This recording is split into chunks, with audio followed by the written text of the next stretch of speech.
Lecture du livre de la Genèse. Israël, c'est-à-dire Jacob, aimait Joseph plus que tous ses autres enfants, parce qu'il était le fils de sa vieillesse, et il lui fit faire une tunique de grand prix. En voyant qu'il leur préférait Joseph, ses autres fils se mirent à détester celui-ci, et ils ne pouvaient plus lui parler sans hostilité. Les frères de Joseph étaient allés à Sichem pour faire paître le troupeau de leur père. Israël dit à Joseph: « Tes frères ne gardent-ils pas le troupeau à Sichem ? Va donc les trouver de ma part. » Joseph les trouva à Dothan. Ceux-ci l'aperçurent de loin, et avant qu'il arrive près d'eux, ils complotèrent de le faire mourir.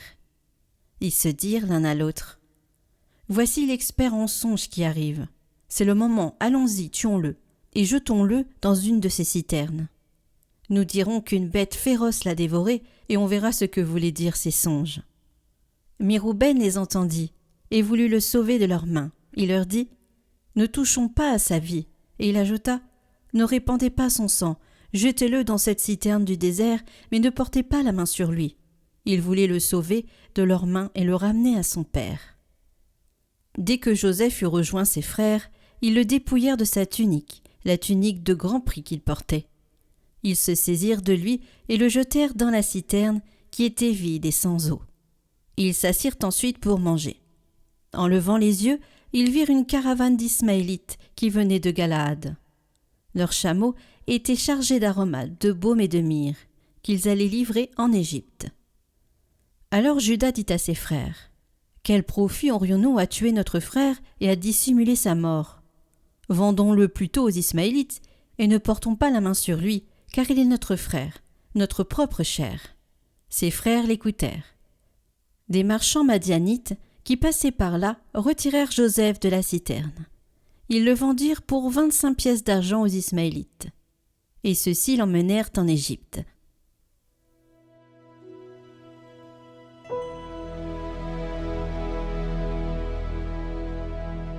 Souvenez-vous des merveilles que le Seigneur a faites. Cherchez le Seigneur et sa puissance. Souvenez-vous des merveilles qu'il a faites, vous, la race d'Abraham son serviteur, les fils de Jacob qu'il a choisis. Il appela sur le pays la famine, le privant de toute ressource. Mais devant eux, il envoya un homme, Joseph, qui fut vendu comme esclave. On lui met au pied des entraves, on lui passe des fers au cou. Il souffrait pour la parole du Seigneur, jusqu'au jour où s'accomplit sa prédiction. Le roi ordonne qu'il soit relâché, le maître des peuples qu'il soit libéré. Il fait de lui le chef de sa maison, le maître de tous ses biens.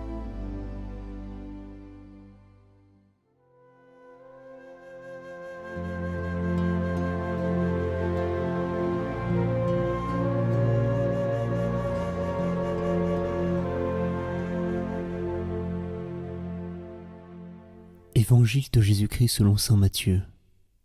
En ce temps-là, Jésus disait aux grands prêtres et aux anciens du peuple: « Écoutez cette parabole. Un homme était propriétaire d'un domaine. Il planta une vigne, l'entoura d'une clôture, y creusa un pressoir et bâtit une tour de garde. Puis il loua cette vigne à des vignerons et partit en voyage. Quand arriva le temps des fruits, il envoya ses serviteurs auprès des vignerons pour se faire remettre le produit de sa vigne. Mais les vignerons se saisirent des serviteurs, frappèrent l'un, tuèrent l'autre, lapidèrent le troisième. De nouveau, le propriétaire envoya d'autres serviteurs, plus nombreux que les premiers, mais on les traita de la même façon. Finalement, il leur renvoya son fils, en se disant: « Ils respecteront mon fils. » Mais, voyant le fils, les vignerons se dirent entre eux: « Voici l'héritier, venez, tuons-le, nous aurons son héritage. » Ils se saisirent de lui, le jetèrent hors de la vigne et le tuèrent. Eh bien, quand le maître de la vigne viendra, que fera-t-il à ces vignerons ? On lui répond: « Ces misérables, il les fera périr misérablement. Il louera la vigne à d'autres vignerons, qui lui en remettront le produit en temps voulu. » Jésus leur dit : « N'avez-vous jamais lu dans les Écritures ? La pierre qu'ont rejetée les bâtisseurs est devenue la pierre d'angle. C'est là l'œuvre du Seigneur, la merveille devant nos yeux. Aussi je vous le dis, le royaume de Dieu vous sera enlevé pour être donné à une nation qui lui fera produire ses fruits. » En entendant les paraboles de Jésus, les grands prêtres et les pharisiens avaient bien compris qu'il parlait d'eux. Tout en cherchant à l'arrêter, ils eurent peur des foules, parce qu'elles le tenaient pour un prophète.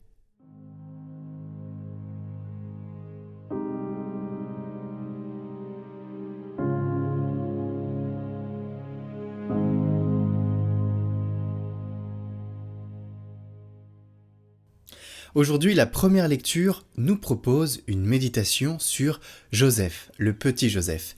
Et l'Évangile, lui, nous propose la parabole des vignerons homicides. Dans la symbolique de la parole, le propriétaire de la vigne qui envoie ses serviteurs, c'est Dieu. La vigne, c'est Israël. Les vignerons, ce sont les chefs religieux qui tuent les serviteurs, qui, eux, sont les prophètes. Les serviteurs, les prophètes que Dieu envoie. Et finalement, ils finissent par tuer le Fils. Le Fils, vous l'avez compris, c'est Jésus. Les religieux feront donc tuer Jésus. Ce que ces paroles nous apprennent, c'est que le mal naît de la convoitise. Cette convoitise grandit en nous comme une mauvaise herbe folle qui, dès qu'on l'arrose un peu, devient difficile à arracher. C'est l'ivraie qui étouffe le cœur. Les frères de Joseph envient la préférence de leur père à son égard, et peu à peu, ils montent un plan pour se débarrasser de lui. Pareillement, les chefs religieux veulent se débarrasser de Jésus car il les dérange. Tout l'enseignement des évangiles, les pharisiens le prennent en pleine face, comme nous d'ailleurs. C'est là où l'humilité est importante, car c'est l'amour qui nous parle. Dieu est amour. Cet amour nous demande de nous décaler pour voir comment nous étions aveuglés. Peut-être que nous aussi nous avons des convoitises et que nous cherchons à nuire à notre prochain pour une raison qui nous paraît légitime. Le Seigneur nous prévient avec ses paraboles. Si nous persévérons dans ces chemins, nous serons détruits. C'est l'autodestruction. Le combat spirituel existe. Le mal peut naître en nous. Comme une plante mauvaise, à nous de ne pas la laisser pousser. Mais attention, ne cherchons pas pour autant à l'arracher brusquement, car il est dit que nous pourrions abîmer le blé qui est sain et qui pousse dans nos cœurs. La grâce du Seigneur peut faire du mal un bien. C'est toute la puissance de Dieu. Et on le voit dans la première lecture, plus tard, Joseph, vendu par ses frères, devient le deuxième homme le plus puissant d'Égypte, car Dieu était avec lui. La famine frappe. Ses frères descendent en Égypte quelques années plus tard pour acheter du blé, et par désespoir, ils se prosternent devant celui qui était leur frère, mais ils ne le savaient pas. Il va finir par sauver sa famille, et ses frères se repentiront.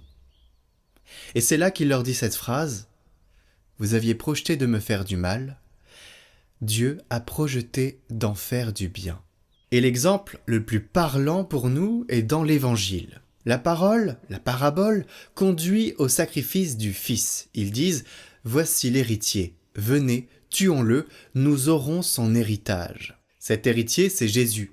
Il est crucifié, il meurt. Ce mal-là, Dieu va encore en faire du bien. Il ressuscite, rachète les péchés, pour nous rouvrir les portes de la vie éternelle. Sa miséricorde s'adresse alors à tous les hommes qui se repentent, car Dieu ne regarde pas son avantage, il aime et il aime infiniment. À l'instar des dirigeants religieux qui veulent garder le pouvoir, l'influence, le contrôle, sans passer par l'obéissance au véritable héritier, à la vérité et donc à la vie, ils se détournent du chemin de la vie et font pousser les fruits du mal en eux.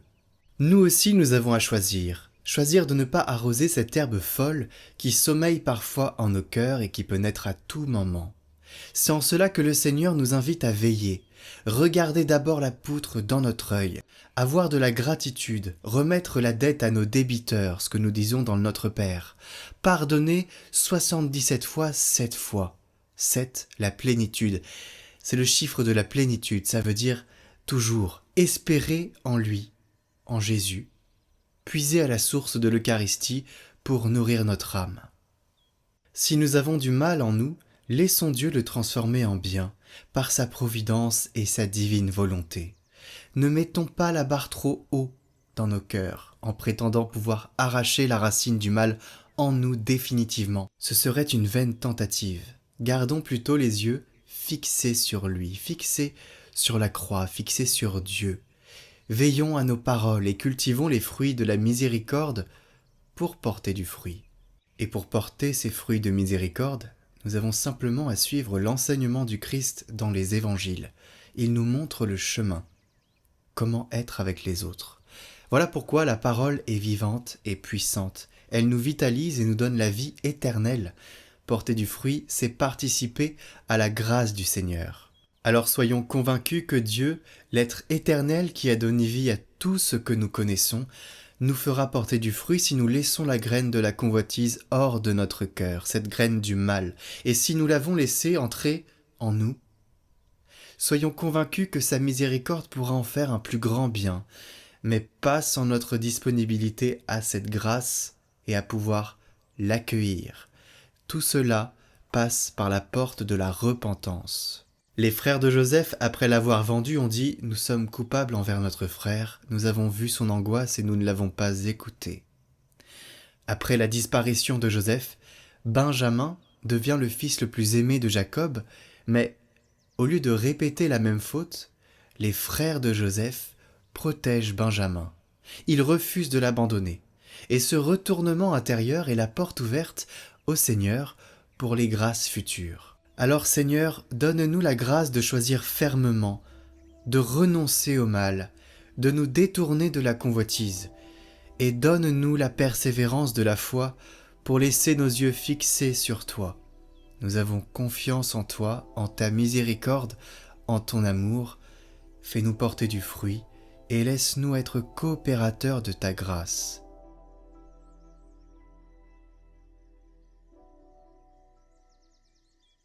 Peut-être pouvons-nous aujourd'hui adresser cette petite prière 3 fois dans la journée, chaque fois qu'un moment de doute emplit notre cœur.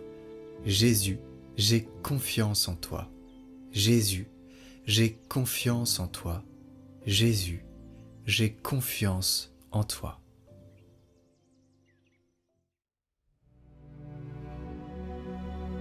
Retrouvez ce commentaire de Carême sur notre chaîne Prière par Catoglade en lien en description.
Je suis si persuadé que tu veilles sur ceux qui espèrent en toi, et qu'on ne peut manquer de rien quand on attend de toi toutes choses, que j'ai résolu de vivre désormais